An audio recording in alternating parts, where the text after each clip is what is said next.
free speech is meaningless unless you allow people you don't like to say things you don't like. Otherwise, it's irrelevant. And if at the point at which you lose free speech, it doesn't come back. I think the issue some people have is that a lot of people were brought back. I mean, some people were brought back who were previously banned for spreading things like QAnon conspiracies. You have people like Andrew Tate who were brought back, who were previously banned for things like hate speech. Do you think you prioritize freedom of speech over misinformation and hate speech? Well, you know, who's to say that something is misinformation? Who's the arbiter of that? Is it the BBC? You're literally asking me? Yes. Well, no, you are the arbiter on Twitter, because you own Twitter. Yes, I'm saying who is to say that one person's misinformation is another person's information? At the point at which you say that there is, this is misinformation, like, who is going to decide that? But you accept that misinformation can be dangerous, that it can cause world harms, that it can potentially cause... Yes, and the point I'm trying to make is that the BBC itself has, at times, published things that are false.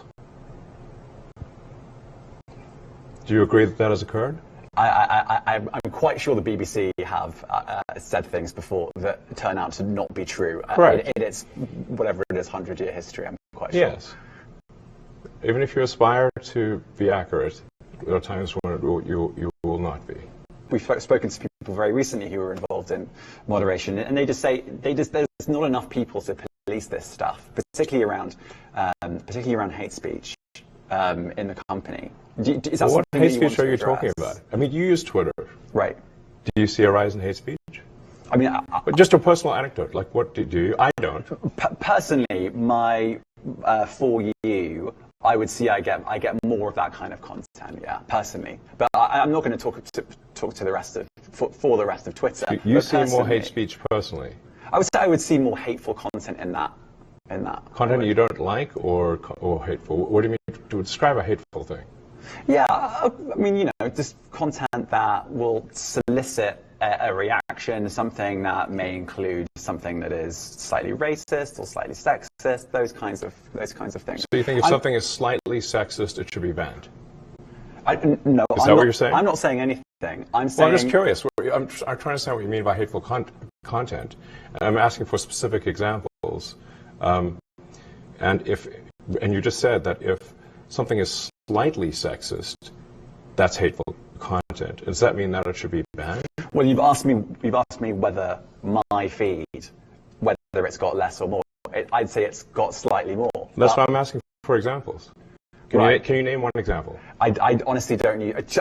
Honestly, I don't. You can't name a single example. I'll tell you why. Because I don't actually use that for you feed anymore, because I just don't particularly like it. But you said a lot of people are quite similar. I only look at hang on a second. following. You said you've seen more hateful content, but you can't name a single example, not even one. I'm not sure I've used that feed for the last 3 or 4 weeks, and then how did you see the hateful content? Because I've been using Twitter since you've taken it over for the last 6 months. Okay, so then you must have at some point seen for you hateful content. I'm asking for one example. Right. And you can't give us a single one. And I'm saying then I say so that you don't know what you're talking about. Really? Yes, because you can't give me a single example of hateful content, not even one tweet, and yet you claimed that the hateful content was high.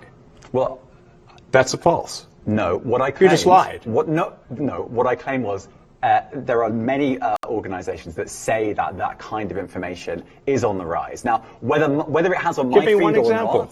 I mean, right, and literally if you look at something one. Like the Strategic Dialogue Institute in the UK, they will say that. So look, people will say all sorts of nonsense. I'm literally asking for a single example, and you can't name one. Right, and as I already said, I don't use that feed. But then how would you know that? I don't think this is getting anywhere. You literally said you experienced more hateful content, and then couldn't name a single example. Right, and as I said, that's absurd. I haven't actually looked at that feed. Then how would you know there's hateful content? Because I'm saying that's what I saw a few weeks ago. I can't give you an exact example. Let's move on. We only have a certain amount of time.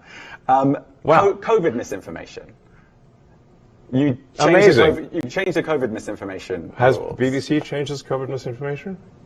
The BBC does not set the rules on Twitter, so I'm asking you. No, I'm talking about the BBC's misinformation about COVID. I'm literally asking you about, you changed the labels, the COVID misinformation labels. There used to be a policy, it then disappeared.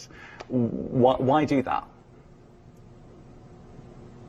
Well, COVID is no longer an issue. Does the BBC hold itself at all responsible for misinformation regarding masking and side effects of vaccinations, and not reporting on that at all? And what about the fact that the BBC was put under pressure by the British government to change its editorial policy? Are you aware of that? This is not an interview about the BBC.